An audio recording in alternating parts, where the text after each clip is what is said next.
নমস্কার, শুরু করছি আজকের সংবাদ।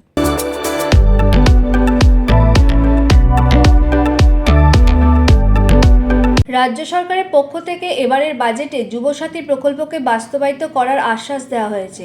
এই প্রকল্পে 21 থেকে 40 বছর বয়সের মধ্যে বেকার যুবক যুবতীরা প্রতি মাসে 1,500 টাকা করে ভাতা পাবেন। এ প্রসঙ্গে কংগ্রেসের সাংসদ প্রদীপ ভট্টাচার্য বর্ধমানে বলেন, এই ধরনের ভাতা প্রদান করার উদ্যোগ ক্ষমতায় আসার পর বামফ্রন্ট সরকার নিয়েছিল।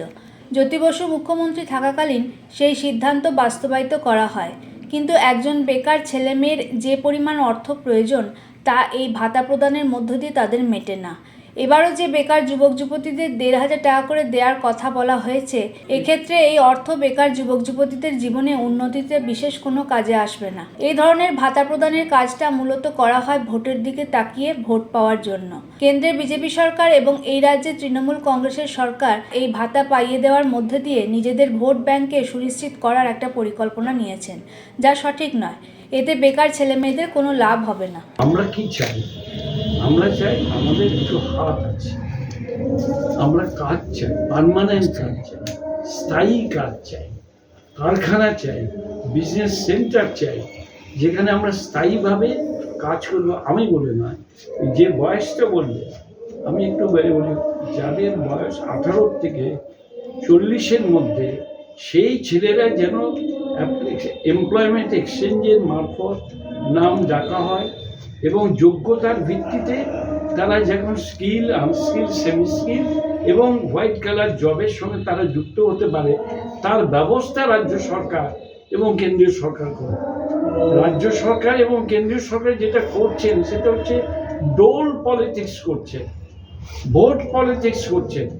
ভোটের জন্য লোককে আমি টাকা দিয়ে দিলাম। এই যে লক্ষ্মীর ভান্ডারে যে আপনারা জানেন টাকাটা কোথেকে আসছে, আগে ছিল 1% কি 2% মিড ডে মিলের টাকা, ওখান থেকে কেটে দিয়েছে 1%, 5% টাকা একটা দিব জুটবেন বাচ্চাদের।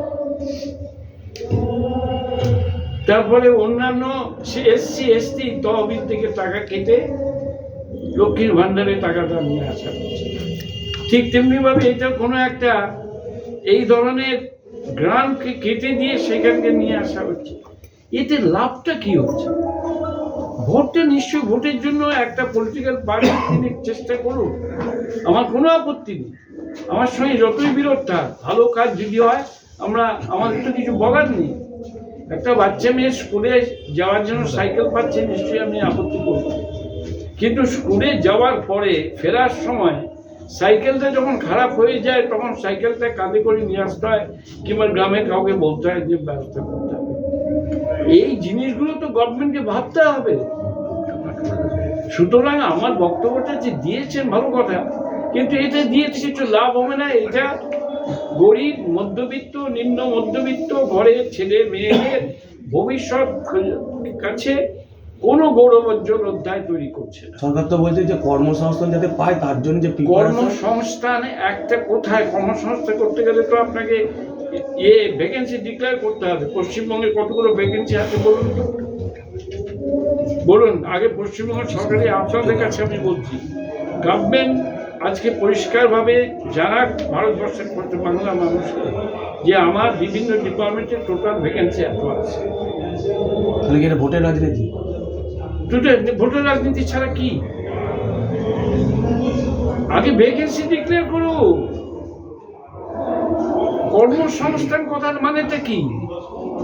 এমপ্লয়মেন্ট আমি জেনারেট করছি, মানে আমি বেসরকারি উদ্যোগে এত আমার লোক নিয়োগ করতে হবে। বেসরকারি উদ্যোগে তো লোক ছাঁটাই হচ্ছে, সরকারি উদ্যোগে নতুন করে লোক এমপ্লয়মেন্ট হচ্ছে না। মেডিকেল প্রফেশনে দেখুন না কত কাজ খালি পড়ে আছে, শিক্ষক প্রতিষ্ঠানে কত খালি পড়ে আছে, ফুডের ক্ষেত্রে কত খালি পড়ে আছে, সমস্ত ডিপার্টমেন্টে।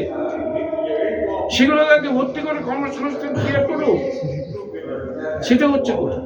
কর্মসংস্থান নেই, অথচ কর্মসংস্থান লোককে টাকা দিচ্ছে। তাই তো, লোককে ক্যাশ টাকা দেওয়া হচ্ছে ভোটের জন্য। আবার দ্বিতীয় হচ্ছে কংগ্রেসের সাথে CPM এর তো জোট হলো না বিধানসভায়, এটা কি কংগ্রেসের ভোট ব্যাংকে প্রভাব পড়বে? সেটা এখন এই মুহূর্তে বলা মুশকিল। একটা পার্টি তার পলিটিক্যাল ডিসিশন নিয়েছে, সেই পলিটিক্যাল ডিসিশনটা দেখা যায় কি দাঁড়ায়।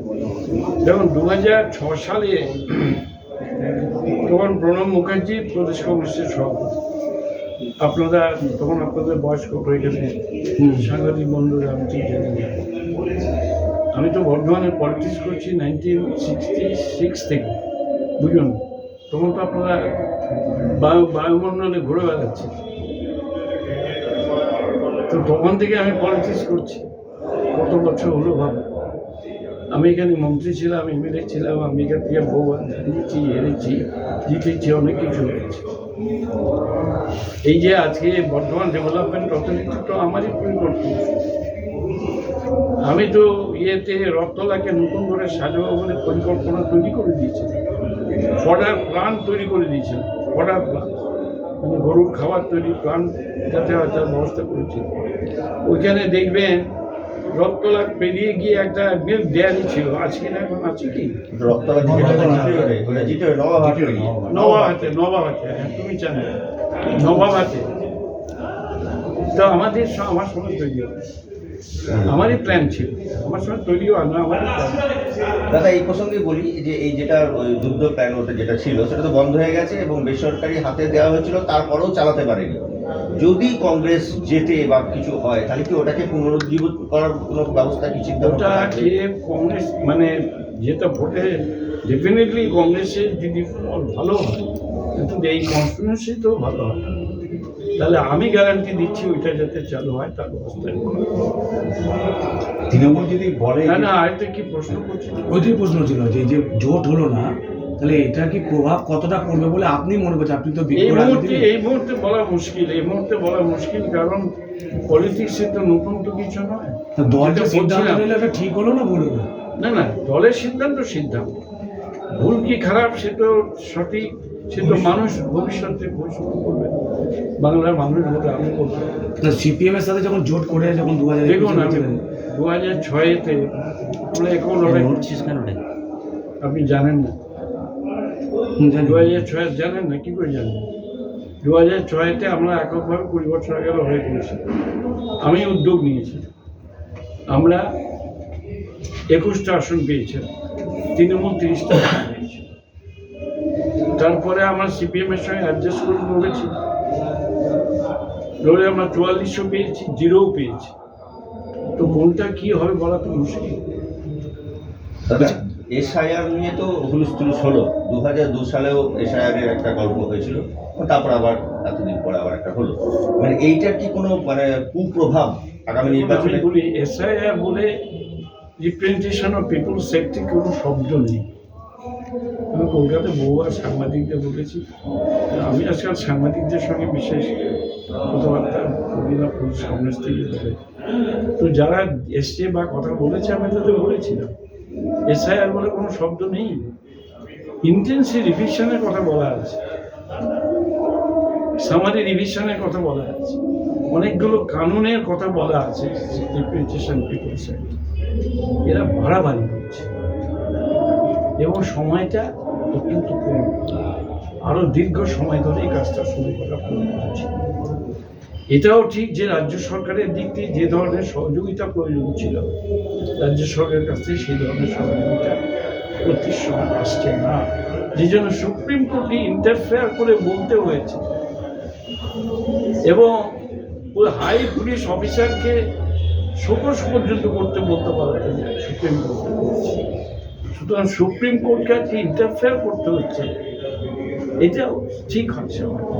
বিধানসভা নির্বাচনে মানে একদম সর্বভারতীয় কংগ্রেস নেতৃত্ব, বিশেষ করে রাহুল গান্ধীর কথা বলছি বা প্রিয়াঙ্কা গান্ধী, এই ধরনের মানুষ মানে যারা তারা যদি আসেন প্রচারে এই রাজ্যে আসবেন তো কি মানে তার কি কোনো রকম কিছু? নিশ্চয়ই তাতে অনেক প্রভাব পড়বে এবং আমরা চাই তারা আসুন, সব দলের প্রতিনিধিরা যখন আসছে না, রাহুলজি আসবেন, প্রিয়াঙ্কাজি আসবেন, মল্লিকার্জুন খাড়গে আসবেন, সবাই আসবেন। যে কংগ্রেসের যে ইস্তেহার কমিটি তার চেয়ারম্যান আপনি, এখন পর্যন্ত কোন কোন বিষয়গুলো উঠে এলো যে বিধানসভায় সে ইস্তেহার স্থান পাবে? আমরা তো দেখুন শিক্ষা, স্বাস্থ্য, চাকরি এগুলো তো থাকবেই, তারপরে আরো অনেকগুলো বিষয় আছে যেগুলো আমাদের ইস্তাহারের মধ্যে উঠবে, তবে আমরা ইস্তাহারে এমন কিছু বলবো না যেগুলো অলিক-কল্প। এবং আমাদের যে উত্তরসূরির যে গৌরবোজ্জ্বল অধ্যায়, সেই থেকে আমরা ইস্তাহারেও টেনে নিতে শুরু করব, যেটা অন্য কোনো পার্টির নেই। বিজেপি দাবি করতে পারবে না যে তাদের দলে বিধান রায় ছিল, তৃণমূল দাবি করতে পারবে না তাদের দলে বিধান রায় ছিল। আমি দাবি করতে পারবো, কারণ আমার দলে বিধান রায় ছিলেন, প্রফুল্ল সেন ছিলেন, সিদ্ধার্থ রায় ছিলেন। আমার একটা লাস্ট প্রশ্ন, 11 সালে তৃণমূলের সাথে জোট করেছিলেন, সাফল্য এসেছিল। 16 সালে সিপিএমের সাথে থেকে জোট চললো, তারপরে ফলাফল যা হলো মানুষ দেখতে পারলো। 2026-এ কি তৃণমূলের সাথে কোনো কথাবার্তা হচ্ছে জোটের ব্যাপারে? না, আমাদের সঙ্গে কোনো কথাবার্তা নেই। যদি বলে সেক্ষেত্রে কি আপনি এই যদির ওপর কি করে বলবো ভাই বল, মাসিক কবে ভোগ বোঝাবে, মামা হবে, সে আমি কি বলবো? Thank you. দাদা, শেষ একটা আমার বিষয়, সেটা হচ্ছে আপনি জানেন ভালো করে, এটা বহু চর্চিত বিষয়।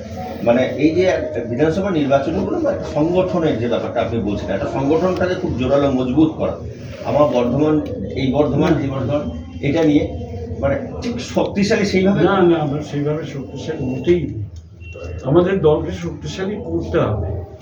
রাস্তায় যেদিন প্রথম আমরা বেরিয়েছিলাম 70 দশকের দিকে, তখন দল দুর্বল ছিল, কিন্তু শক্তিশালী হয়েছে। সুতরাং আবার যে শক্তিশালী হবে না এমন গ্যারান্টি কেউ দিতে পারে না। দেখুন, রাজনীতিতে কোনো দলই দায়িত্ব নিয়ে বলতে পারেন যে আমি চিরস্থায়ী। লেফট পার্টিরা একসময় মনে করেছিল যে আমরা 34 জন, আমরা 54 বছর থাকবো। তৃণমূলও মনে করছে আমরা থেকেই যাব, কিন্তু কেউ কিন্তু স্থায়ী নয়। মানুষ যে কখন কাকে পাল্টিয়ে দেবে সেটা মানুষই বলতে পারে।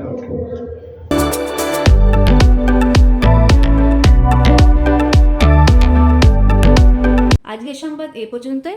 নমস্কার।